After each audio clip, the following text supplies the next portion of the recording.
जाट बलवान जय भगवान। इसका मतलब जब हम भगवान को पुकारते हैं तो भगवान की शक्ति जाटों के अंदर आ जाती है और वो सामने वाले दुश्मन को नेस्तनाबूद कर देते हैं। जाट अपनी कौम पर मरता है, जहां भी जाट का नाम आता है वो अपने खून को उबालकर जो कार्य मिलता है उसको बेखूबी निभाता है। हमारा दुश्मन भी इस बात को मानता है कि एक जाट ट्रुप का सोल्जर जो है बहुत ही खूंखार होता है जब वो लड़ाई के मैदान में उतरता है। दुश्मन जब तक खत्म नहीं होता है तब तक रुकता नहीं। देश की इज्जत, रेजिमेंट की इज्जत, पलटन की इज्जत। जो जमीन से प्यार करता है वो उस जमीन के लिए जान भी दे सकता है। लड़ाई के मैदान में या तो हार है या जीत है। एक ही लक्ष्य होता है, अपनी जान की परवाह ना करते हुए दुश्मन का खात्मा करना।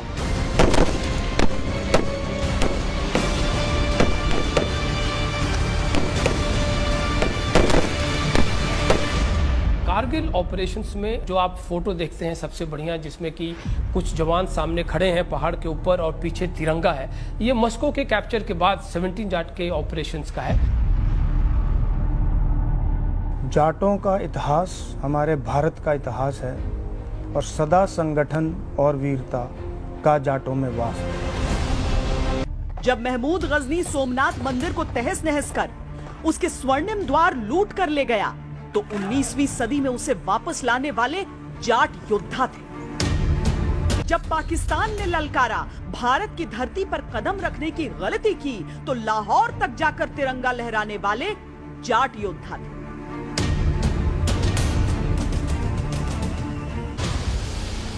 लोग अपनी कौम का नाम लेके, अपनी रेजिमेंट का नाम लेके नाम नमक और निशान के लिए मर मिटने के लिए आतुर हो जाते हैं।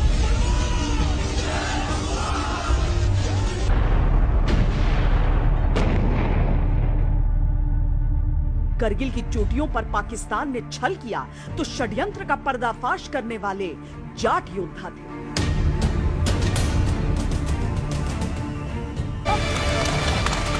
भारतीय सेना के हर रेजिमेंट की अपनी अलग खासियत होती है। जाट रेजिमेंट की खासियत होती है उनकी शक्ति, यानी कि वो देखने में जितने ताकतवर होते हैं उनके बाजुओं में उतनी ही ज्यादा ताकत होती है। अगर आप इनकी ऊंचाई देखें, इनकी लंबाई देखें तो औसतन 6 फीट।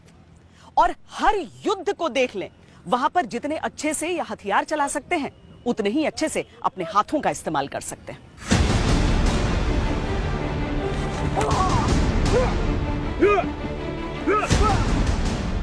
जाट योद्धाओं की खासियत होती है गुत्थम गुत्था की लड़ाई, यानी तब रण कौशल दिखाना जब हथियार नहीं हाथों का प्रयोग किया जाता है। बिल्कुल, जाट्स बहुत ही शक्तिशाली हैं क्योंकि एग्रीग्रिएंट ट्रूप्स हैं। जिस बेल्ट से आते हैं वहाँ पे काफ़ी फिजिकल वर्क उनके पुरखों ने भी किया है। वो भी यहाँ ज्वाइन करने से पहले शायद करते थे अपने घर वालों के साथ और रिटायरमेंट के बाद भी करेंगे। आखिरी सांस तक वो अपना खाली कोई नहीं बैठता है। जाट ट्रूप्स आखिरी दम तक कुछ ना कुछ काम करते हैं, तो उसका फिजिकल जो स्टेमिना है वो यहाँ पे देखने को मिलता है। भारतीय सेना के सबसे पुराने रेजिमेंट्स में से एक है जाट रेजिमेंट, जिसके 200 साल से अधिक पूरे हो चुके हैं। आजादी से पहले जो युद्ध इन्होंने लड़े उसमें जो पराक्रम के पुरस्कार मिले, आजादी के बाद के युद्ध में भी शौर्य की गाथाएं कम नहीं हैं। जाट रेजिमेंट की शुरुआत 1795 में हुई।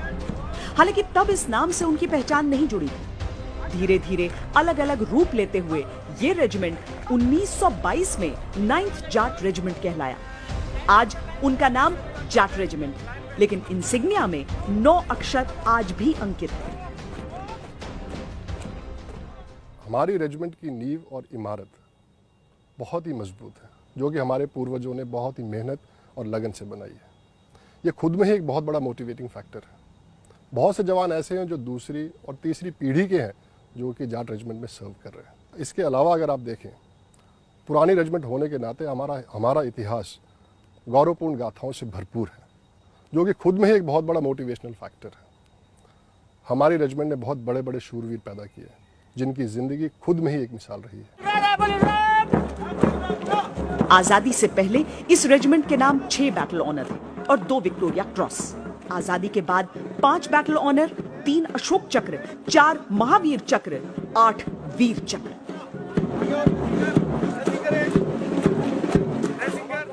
नागपुर, कंधार, गजनी से लेकर फ्रांस के जो प्लेन्स हैं,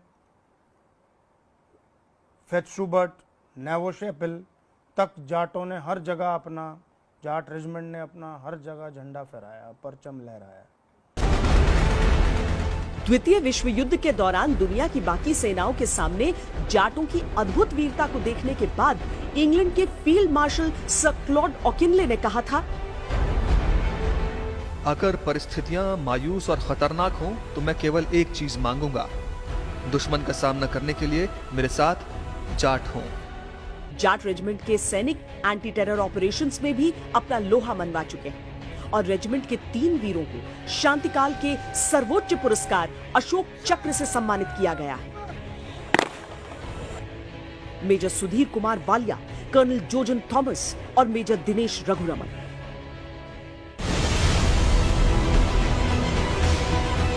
बेमिसाल होते हैं ये योद्धा, जो व्यवहार में बिल्कुल सरल पर वार में घातक है, संस्कार से परिपूर्ण है पर मैदान जंग में अचूक है, सीधी सच्ची बात करते हैं और देश पर आंच भी आए तो भारी आघात करते हैं, हर कर्म से साबित करते हैं कि क्यों ये कहलाते हैं जाट बलवान।